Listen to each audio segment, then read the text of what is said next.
അവസാനത്തെ ഫൈറ്റ് എന്നൊക്കെ പറഞ്ഞാൽ കിടിലം ഫൈറ്റ് രണ്ടുപേരും കമലഹാസനും കമലഹാസന്റെ പെർഫോമൻസ് പിന്നെ ഡയറക്ഷൻ എല്ലാം എനിക്ക് പറയാനുള്ള യൂട്യൂബർമാരുടെ അടുത്ത് പറയാനുള്ളതാണ് ഈ സിനിമ ട്രോളി നശിപ്പിക്കുന്നത്. ബാക്കിയുണ്ട് കമലഹാസനും ജോജും കിടിലൻ ഒന്നും പറയാനില്ല. പടം ഒരു ടെക്നിക്കൽ നന്നായിട്ട് നല്ല പടം, ടെക്നിക്കലായിട്ട് ഉഗ്രം പടമാണ്.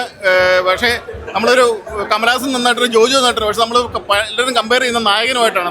ടെക്നിക്കൽ അടിപൊളി, ജോജു നന്നായിട്ടുണ്ട്, കമലഹാസനും അടിപൊളി. ജോജും കിടിലൻ ഒന്നും പറയാനില്ല കേട്ടോ. വൺ ടൈം വാച്ച് പോകും. ഒരു ഫൈറ്റൊക്കെ അടിക്കും. അവസാനത്തെ ഫൈറ്റ് എന്നൊക്കെ പറഞ്ഞാൽ കിടിലൻ ഫൈറ്റാണ് രണ്ടുപേരും. കമലഹാസനും ചിമ്പുമായിട്ടുള്ള ഫൈറ്റ് ഉണ്ട്. അവസാനത്തെ ഫൈറ്റ് കിടിലനാണ്. എനിക്ക് അതിനേക്കാളും ഒരുപാട് ഇഷ്ടപ്പെട്ടു. ഇത് ഭയങ്കര എനിക്ക് തോന്നുന്നു അതിനേക്കാളും കുറച്ചുകൂടെ മെച്ചപ്പെട്ട ഒരു പെർഫോമൻസ് ആയിരുന്നു മൊത്തത്തിൽ. പുള്ളിയുടെ നല്ല ആക്ഷനൊക്കെ ഉണ്ടായിരുന്നു, നല്ലോണം ചെയ്തിട്ടുണ്ട്. പിന്നെ അല്ലാതെ ഇമോഷണൽ സീൻസ് എല്ലാം നല്ലോണം ചെയ്തിട്ടുണ്ട്. ഫൈറ്റൊക്കെ നല്ലായിരുന്നു. ഞാൻ പിന്നെ ഫൈറ്റിന്റെ ആളല്ലാത്തതുകൊണ്ട് എനിക്ക് അങ്ങനെ ജഡ്ജ് ചെയ്യാൻ അറിയില്ല. 38 വർഷം നായകന് ശേഷം വന്നിട്ടുള്ള സിനിമയാണ്. നമുക്ക് ഒരുപാട് പ്രേക്ഷകർക്ക് പ്രതീക്ഷയുണ്ട്. കമലഹാസൻ എന്ന് പറഞ്ഞാൽ നമ്മുടെ സകലകലാ വല്ലഭനായിട്ട് ഉലകനായകനായിട്ടുള്ള കമലഹാസനാണ്.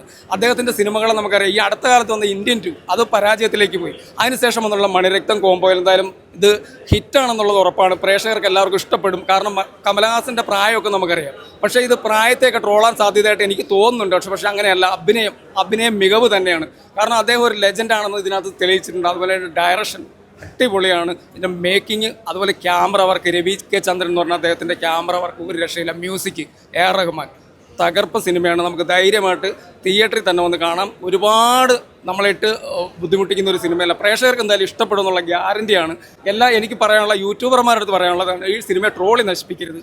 കാരണം പ്രേക്ഷകർ കാണട്ടെ ഈ സിനിമ. ഇത് വലിയൊരു വിജയമാവട്ടെ, ഹിറ്റാവട്ടെ. മ്യൂസിക്കൊക്കെ അടിപൊളിയാണ്. വേറൊരു പാറ്റേൺ ഒരു പക്ക കമലഹാസൻ മൂവി. കമലഹാസൻ എന്ന ആക്ടറെ കുറേ നാൾ ശേഷം കാണാൻ പറ്റി. ആക്ഷൻ ഉണ്ട്, സെൻറ്റിമെൻറ്റ്സ് ഉണ്ട്, പിന്നെ നല്ലൊരു മണിയത്തിൻ്റെ ഡയറക്ഷൻ നല്ലതാണ്, നല്ല സ്റ്റോറി ഉണ്ട്, പിന്നെ ഒരു ബിട്രയൽ റിവെഞ്ച് ഫിലിമാണ്. എല്ലാം കൊണ്ട് നല്ല പെർഫോമൻസ്. മലയാളത്തിൽ ഒരുപാട് ആർട്ടിസ്റ്റുകളുണ്ട്. ജോജോട്ടിൽ കുറച്ച് നെഗറ്റീവ് ക്യാരക്ടറാണ്. ഒരുപാട് പേര് പെർഫോം ചെയ്തു. ഈ പറഞ്ഞ പോലെ ഇൻറ്റിമേറ്റ് സീൻസ് ഒന്നും ഇല്ല ട്രെയിലറിൽ കാണിക്കുന്ന പോലെ. പക്ഷേ വയലൻസ് ഈ പറഞ്ഞ പോലെ ഇൻറ്റിമേറ്റ് സീൻസ് ഒന്നും ഇല്ല ട്രെയിലറിൽ കാണിക്കുന്ന പോലെ. പിന്നെ വയലൻസ് ആവശ്യത്തിനേ ഉള്ളൂ. എല്ലാം കൊണ്ട് കാണും. ഇതിപ്പോൾ തമിഴ് മനസ്സിലാത്തവർക്കാണ് പടം ലാഗ് ചെയ്ത് തോന്നുന്നത്. തമിഴ് അറിയാത്തവർ സബ് ടൈറ്റിലൂടെ കാണും. എനിക്ക് തമിഴ് അറിയില്ല, പക്ഷേ ഞാൻ സബ് ടൈറ്റിൽ കണ്ടപ്പോൾ എനിക്ക് മനസ്സിലായി. തമിഴ് അറിയാത്തവരായിരിക്കും ചിലപ്പോൾ നെഗറ്റീവ് കൊടുക്കണം. ഞാൻ അല്ലാത്തൊരു സബ് ടൈറ്റിലൂടെ കാണണം. നല്ലൊരു മൂവിയാണ്. എല്ലാവരും നന്നായി പെർഫോം ചെയ്തു. കമലഹാസൻ്റെ പെർഫോമൻസ് പിന്നെ ഡയറക്ഷൻ സ്റ്റോറികളാണ് അതെല്ലാം നല്ലതാണ്. മ്യൂസിക് BGM അങ്ങനെ കണ്ടിന്യൂസ് ആയിട്ടില്ല, എന്നാലും കുഴപ്പമില്ല. ഭയങ്കര ഒന്നും പറയാൻ പറ്റില്ല. എന്നാലും മണിരത്നം A.R. റഹ്മാനുള്ള കോമ്പിനേഷനാണ്. മൂവിയാണ്. പക്ഷേ നായകൻ്റെ അത്ര ഇൻറ്റൻസ് അല്ല. ഫസ്റ്റ് ഹാഫിലെ സെൻറ്റിമെൻറ്റ്സ് ആണ്. ഒരു ഫാമിലി പടം കൂടെയാണ്. Second half action. Kamal Haasan action നന്നായി ചെയ്തിട്ടുണ്ട്. ചിമ്പു തന്നെ ചെയ്തിട്ടുണ്ട്.